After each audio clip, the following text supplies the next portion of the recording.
दीप नवरंग।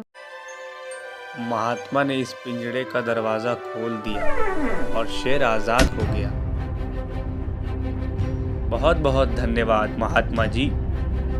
आपने मुझसे तो बचा लिया, लेकिन अब तुमको मुझसे कौन बचाएगा? क्या मतलब? तुम कहना क्या चाहते हो? एक समय की बात है। एक बार महात्मा जंगल के रास्ते चले जा रहे थे।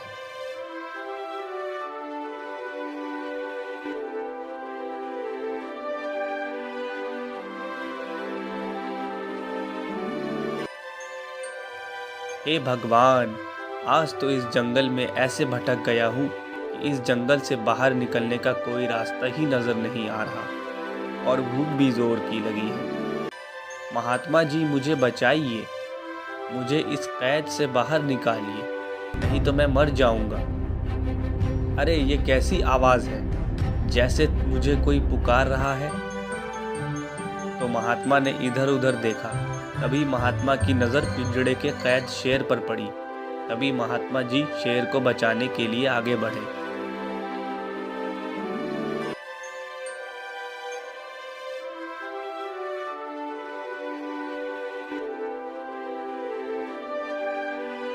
महात्मा जी, मेरी रक्षा करिए। महात्मा साधु संत तो लोगों की भलाई के लिए अपना जीवन निछावर कर देते हैं, मुझे बचाइए। शेर ऐसे निवेदन भरी बातें सुनकर महात्मा को उस पर दया आ गई। महात्मा ने उसे पिंजड़े का दरवाज़ा खोल दिया और शेर आज़ाद हो गया।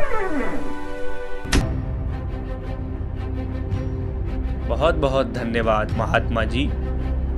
आपने मुझसे तो बचा लिया, लेकिन अब तुमको मुझसे कौन बचाएगा? क्या मतलब? तुम कहना क्या चाहते हो? इतना भोला भी मत बन महात्मा। मेरा चरित्र और व्यवहार तू तो जानता ही है। मैं एक हिंसक जानवर हूँ। मुझे बहुत ज़ोर की भूख लगी है। कई दिनों से मैंने कुछ भी नहीं खाया। अब मैं तुझे खाकर अपनी भूख मिटाऊंगा। हे सिंह, मैंने तेरे जीवन की रक्षा की है और तू ये भूल रहा है कि जीवन रक्षा करने वाला जीवनदाता है। मैंने तो तुम्हें तुम्हारे जीवन का तुमको दान किया है। अगर तुमने मुझे खाया तो तुम्हें बड़ा ही भयंकर पाप लगेगा। महात्मा जी, शायद आपको ये पता नहीं कि पाप और पुण्य सिर्फ इंसानों के लिए होता है। मैं तो जानवर हूँ और जानवरों को ना तो पुण्य लगता है ना पाप। महात्मा, अब तुम मरने के लिए तैयार हो जाओ। हे सिंह, थोड़ा ठहर जाओ। मुझे अपनी मौत का थोड़ा सा भी डर नहीं है, लेकिन इस बात के लिए मैं 3 लोगों से ये राय लेना चाहता हूँ। अगर तीनों लोगों की राय तुम्हारी और हुई, तुम मुझे खा लेना। महात्मा जी, तुम मुझे मूर्ख समझते हो। तुम्हें इस घने जंगल में मनुष्य कहाँ से मिलेंगे? अच्छा ठीक है, मनुष्य ना ही सही, इस जंगल के पशु पक्षी पेड़ कोई भी हो, उन्हीं लोगों से पूछ लूँगा। लेकिन जल्दी करो। इतना कहकर महात्मा शेर जंगल के रास्ते चल देते हैं।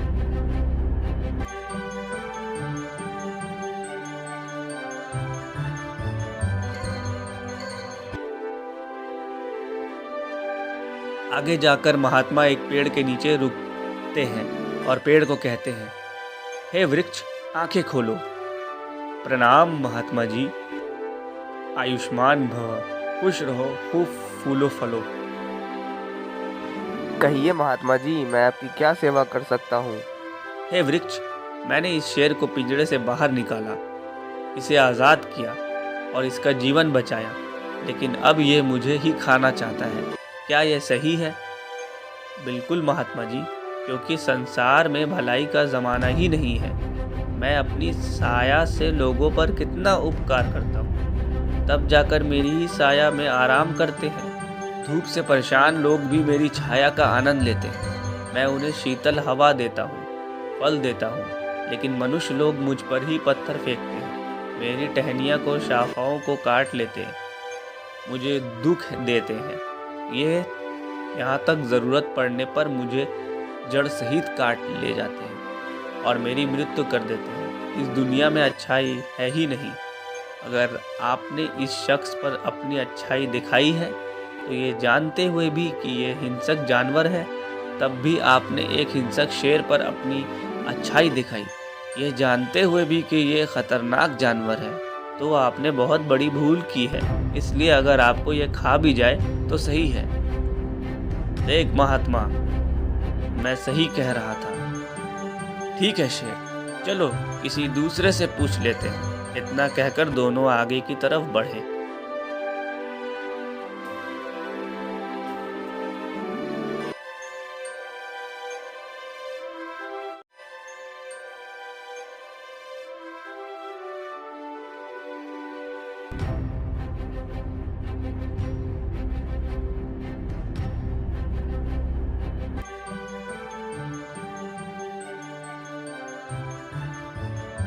अरे वो देखो, उस तोते से पूछते हैं। अरे वाह तोता भाई। प्रणाम महात्मा जी। इस शेर के साथ इस जंगल में आप कहाँ घूम रहे हैं? बड़ी भूल हो गई है पक्षी। मैंने इस शेर को पिंजड़े के कैद से आज़ाद किया, इसका जीवन बचाया, और अब ये मुझे ही मारना चाहता है। अब तुम ही बताओ, क्या ये सही है? साधु बाबा, आपने जो भी किया गलत किया। मैं भी तो एक साधारण पक्षी हूँ, लेकिन लोग मुझे सिर्फ अपने मनोरंजन के लिए पकड़कर पिंजरे में कैद कर लेते हैं। पूरा जीवन उस छोटे से जेल में कैदी बनाकर बिताना पड़ता है, और तो और अच्छे से उनकी भाषा बोलकर उनका मनोरंजन कर सकूं। इसलिए वो हमें तीखी मिर्ची भी खिलाते हैं। मेरी आज़ादी मुझसे छीन ली जाती है। इस दुनिया में स्वार्थ के अलावा कुछ भी नहीं है। दया ही दुख का कारण बनता है। ये शेर जो भी कह रहा है ठीक कह रहा है। देखा, मैं तुम्हारे साथ सही कर रहा हूँ। अब मरने के लिए तैयार हो जाओ। नहीं नहीं सिंध राज, अभी तो 2 ही लोग से पूछा। वहाँ देखो, गौ माता खड़ी हुई है, उनसे पूछता हूँ।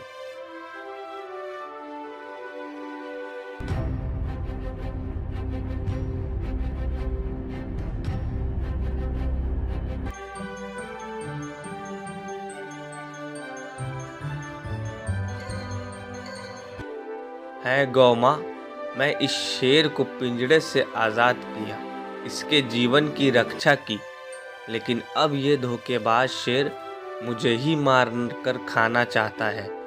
क्या ये सही है? है महात्मा, मुझे तो विश्वास नहीं हो रहा है कि जंगल के राजा शेर छोटे से जेल में कैद कैसे हो गए। मुझे तो हंसी भी आ रही है। अरे ओ गाय, तू मुझ पर हंस रही है, तुझे इतना भी डर नहीं? महाराज, मैं आप पर हंस नहीं रही हूँ। मुझे तो इस बात पर हंसी आ रही है कि आखिर आप पिंजड़े में कैद कैसे हो गए। क्या महात्मा जी की बात सही है? हे गाय, तू मेरा अपमान कर रही है। मुझे गुस्सा मत दिला, उसका अंजाम बहुत बुरा होगा। कहीं मैं इस साधु को छोड़कर तुझे ही ना खा जाऊं। आप क्रोधित ना हो महाराज, लेकिन मैं भी देखना चाहती हूँ उनकी बातों में कितनी सच्चाई है। ज़रा मैं भी तो देखूं कि आप इस छोटे से पिंजड़े में कैद हो गए। मुझे तो विश्वास ही नहीं होता।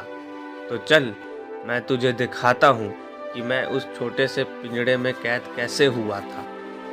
इतना कहकर वो तीनों उसी जगह पर पहुँच गए जहाँ पर पहले शेर पिंजड़े में कैद था। फिर शेर ने कहा, मैं तुझे दिखाता हूँ कि मैं इस पिंजड़े में कैद कैसे था।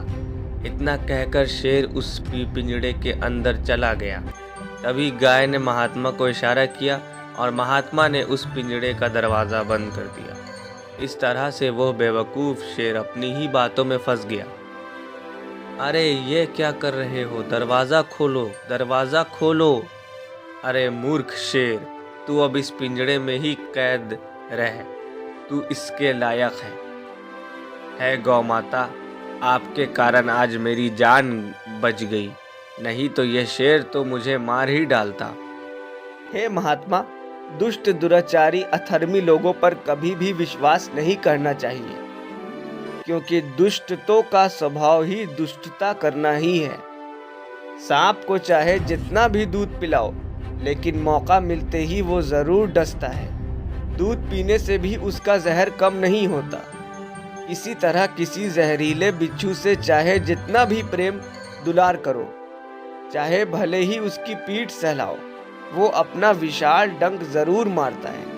इसी तरह दुष्ट लोग भी होते हैं। दुष्टता करना उनके व्यवहार में होता है। इसलिए दुष्ट दुराचारी लोगों को कभी माफ नहीं करना चाहिए। कभी कभी दया ही दुख का कारण बन जाती है, लेकिन ये बात दुष्ट लोगों पर लागू होती है। बुरे लोगों पर कभी भी दया नहीं करनी चाहिए। धन्य हो गौ माता, आपका धन्य हो, आपकी जय हो।